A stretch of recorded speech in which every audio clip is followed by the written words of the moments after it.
Hi. Is it possible for you to turn on your video? Yeah, I'm trying. Yeah, got it. Awesome, thank you. Oh, I can't Okay. see. I think I have a problem with my camera. It works sometimes and sometimes there it's gone again. Okay. Are you Yeah. expecting it to? Oh, okay, I see you again. So Okay. it might go on and off throughout the interview. Yeah. Okay, that's Yeah. okay. I'm taking also yeah. Okay, that's okay. I'm audio recording it, so just in case. Uh-huh. Okay, so yeah, I'm doing a project on the South Asian Initiative for Migrant Labor. Uh-huh. And yeah, we're just looking more specifically into the project about some of its goals, and just my questions will just be about that. Okay. So my first question is, what does the training entail? So what are the journalists specifically being taught in the fellowship? More than being taught, basically it's an orientation. We do it in two or three phases. So first we bring journalists together, to Kathmandu for like an induction or orientation. So just give them like background and the trends on labor migration on specific countries because it's a South Asian initiative. So we'll have a resource person from Bangladesh talk about the Bangladesh experience on labor migration or the issues, what's happening, the trends, and then we'll have a Nepal resource person talk about the Nepal perspective, like an in-country situation, presentation. So for different countries, sorry. And then basically also we'll have some other experts or resource persons talk about women in trafficking or labor migration from a gender perspective or a gender lens. So basically, it's a situation in country situation presentation on specific countries like on Sri Lanka, Nepal, Pakistan, um, India. Anyway, the five countries apart from Bhutan and Maldives because they don't have a migrant population that goes out to work. And then we have like I said, and then maybe an ILO, someone from the ILO or from the IOM, or organizations, the institutions that work with on labor migration, for them to come in and talk about the global perspective, legal, charters. So basically, it's more rather than teaching them, we provide because these are like um, journalists who've already been working for a couple of years, and some of them are already like reporting on labor migration. So it's more like an orientation that we provide that information, resource people. So that's what happens over 3 days when they first meet, and then they travel to a labor destination country. For South Asians, it's most likely Malaysia or in the Middle East, right? Okay. Um, yeah, and then they start reporting. They start reporting, do stories for their respective media publications or television, whatever. But PANOS does not dictate to them to what they should write about. It's up to them what they want to write about. So this is our third year of the fellowship. The first 2 years, basically, we had journalists coming for the orientation induction session, like over 3 days, and then they would travel to a labor destination country of their choice and given the budget and everything, and then after that they'd start writing at least five media articles, pieces. It could be for television or things for their respective media organizations, and then we would meet again the second time for a review, like kind of what's happening, inputs, sharing, learning. So that's what happened for the first two batches of fellows, but this is our third year. So we kind of reviewed what we'd been doing, and we thought that it was good. We were getting stories out in mainstream media in these respective countries, but we wanted to look at something with a longer shelf life. You know what I'm kind of like.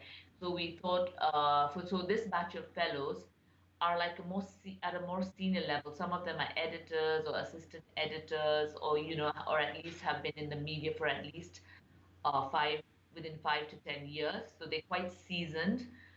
We don't have to do a lot of hand holding because for the second batch, what we did was we felt there was, that we needed maybe some mentoring. So we tried that during with the second batch, following what we, experienced after the first batch of fellows. So during the second batch of fellows, we also did some mentoring. We had a media not organization, a magazine called South Asian Himal South Asian Trust. If you go online, Google it. Basically, it's about the South Asian regional issues. So we had their editors kind of offer um, their support to edit and guide them through their story writing phase if they needed it. Many of them didn't, but like we provided that facility. Some of them used it, but anyway, so we had that during the second year. Now, this third year, apart from the stories, like the five media pieces that they have to do for print and for TV or broadcast, it's like three short video pieces. Anyway, so that's there. But now this year, what the fellows have to do is also write a 5,000 word essay, long essay on a specific issue or concern or some thread that maybe they've taken from their shorter pieces and they'll develop into a longer piece. So we'll publish that in the form of a book or a volume of essays, which um, after the publication of that book, we will go to the respective South Asian countries and have a media symposium where we will share the findings or, whatever they've written about with media people in the respective countries. For example, we'd go to, I think, Islamabad, or just for example, maybe and have release the book and have media people from that country come and attend along with some resource people and discuss, the various stories or issues or concerns raised in that book. We'll have one in Kathmandu. We'll have probably one in Colombo, and a release of the book in Delhi. So this is what's going to happen for the latest phase. Okay. And That answers your question. yeah, yeah, yeah, thank you. Okay. So have you seen any major or concrete policy changes come about because of the work produced by these journalists? Um, Not directly, but I mean, it's very difficult to say because what has happened is um, because policy is like a longer term thing, but more immediately, for example, like a fellow of ours from India, he did a story on how with the with the oil prices dropping in the Gulf, a lot of South Asian workers have been impacted, in terms of because the Middle East countries cannot afford them or have to change, their working styles, and a lot of huge numbers of like let's say Indian laborers in Kuwait or in Saudi are being affected by the drop of in oil prices, and are not getting paid, are not getting paid, are not getting paid or work according to their contract. So when our journalists reported on this, what did happen was like Indian foreign minister and all immediately because it was on Facebook and like it was all over, like through social media, immediately responded. So you had an Indian diplomat actually uh, going to that specific country or communicating or getting in touch with the whatever which country, I can't remember which country now, but kind of getting in touch with the authorities and kind of anyway stepping in. So on the part of the middle of the country there, they would take more responsibility for the Indian workers, kind of there. So we're seeing more of that, like an immediate kind of response in some cases, because some of these journalists are from very well known and like media organizations or papers that have a lot of reach. But in policy terms, I think it will. We're hoping that the book, like for a longer term thing to have discussions around, will be more focused towards that. Okay, yeah. So where does the funding come from for this project? Basically, this project is supported by the Swiss government, like Swiss Development Organization for Coordination. It has a long name, but it's basically the Swiss government, and a little by the ILO. Not so much, but basically it's funded by the Swiss government. They have a big well, at least in Nepal, I know they are pretty interested in labor migration and kind of, looking at ways of to improve their lives, or even if people go to work, their working experience abroad, like in the Middle East largely and in Malaysia. So it's basically Swiss funding. Okay. Your video has gone out again, just to let you know. Um, Okay. so, overall, what is the goal of the fellowship program? What is PANOS trying to achieve with it? PANOS basically, as an organization, works with media, and our major objective or goal is to raise discourse, public discourse on issues that we think are pertinent for the South Asian region, for the South Asian countries. And as you know, because I guess you're doing your research, and labor migration is a huge problem. It's an opportunity too.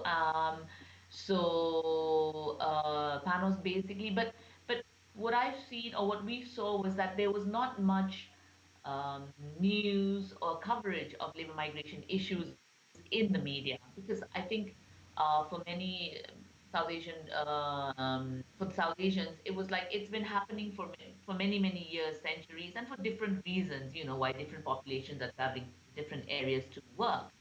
But in the past, I'd say past 5 or 6 years, or like let's say decade, I mean, it's kind of just exploded.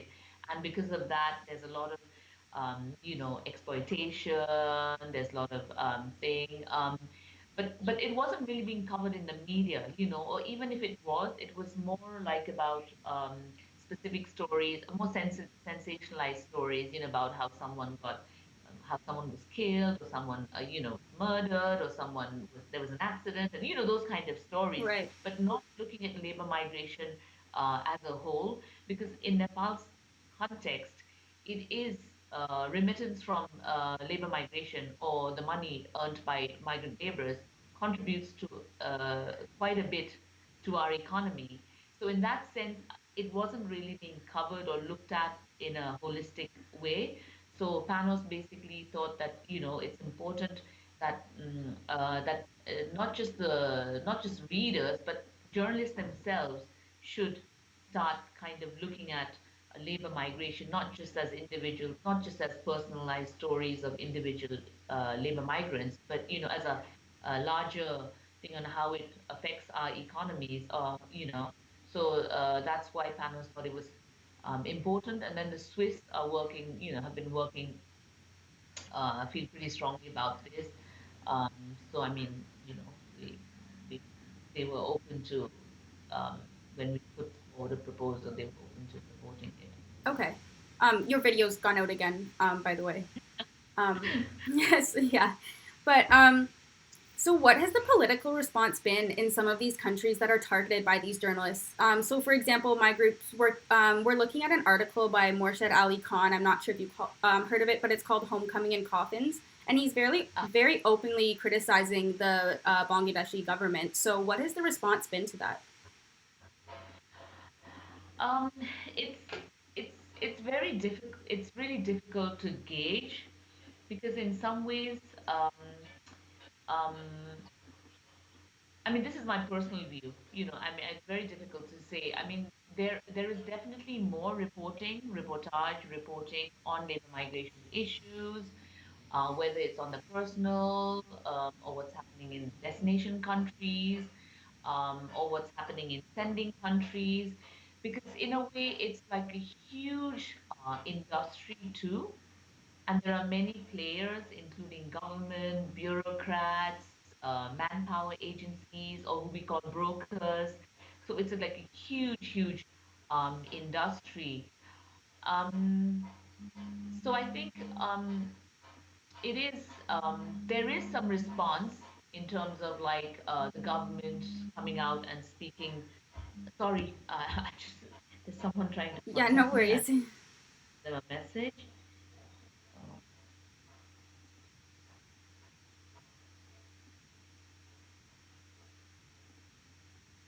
So our hope is that the more previously there wasn't even much reporting. People were like, "Oh, it's just another labor migration issue," or someone saying all. But now we hope that with more and more sustained coverage, reporting, that governments will take notice or policymakers will kind of sit up or will be forced or compelled to take notice and do something.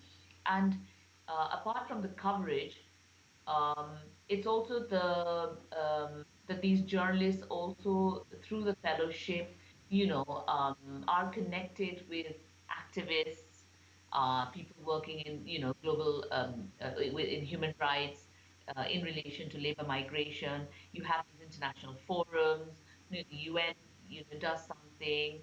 Migrants Forum Asia will do something. Then they have these annual global forums where they meet and where governments, I think, are more compelled to kind of sit up and, take notice or make a checklist of what they're supposed to do. So I think it's a combination of many, many things and many, many threads that we hope will kind of push governments in the end to take, to take steps to ensure that their workers are safe, their workers get a good deal, and then the destination countries or the host countries also sit up and take notice and are pressured to, this is not just someone who's coming to my country and no one really gives a shit about him or her, but we need to be responsible. Yeah, because I mean, in the Middle East, if you look at the Middle East, I mean, most of the population is bigger. The migrant labor population is bigger uh, than their home population. And one thing what PANOS South Asia is also trying to do through this fellowship is kind of like getting South Asia to lobby, as one unit in a sense. Otherwise, if you just kind of our hope is that, of course, we have our own internal um, geopolitical issues. India has a different way of looking at things, and then Sri Lanka has a different way of looking at things. Right. Nepal is a much smaller player, I guess, has a different way of looking at things. So at least we trying to get these countries, the South Asian countries, together to work on a common platform. It's challenging, but that is also one of our goals. And if not the country, they can work. We're talking about labor migration here. It's also like Bangladesh and Nepali workers, they're probably buying same jobs in countries looking at can there be a common platform or way to negotiate, these kind of things, because it is a very complex um, subject, I guess, issue. It is, yeah, for sure. So you kind of touched on already, but how is Panos planning on building this project? You said you're working on sustained reporting of the migrant labor issue. So where do you plan to take this initiative in the future? Sorry? Oh, sorry. Yeah, it was kind of Come cutting out again? there. Can you hear me?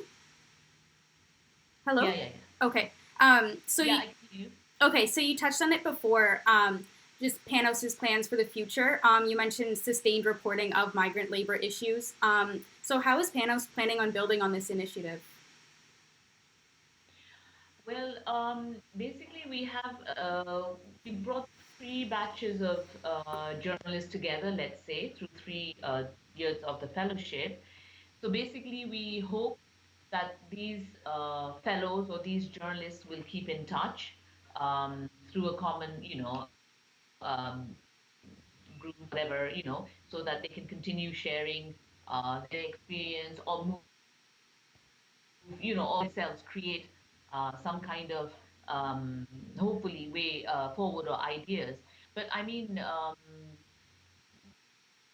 we've been recently we were contacted by the ILO in India, I think the ILO India office.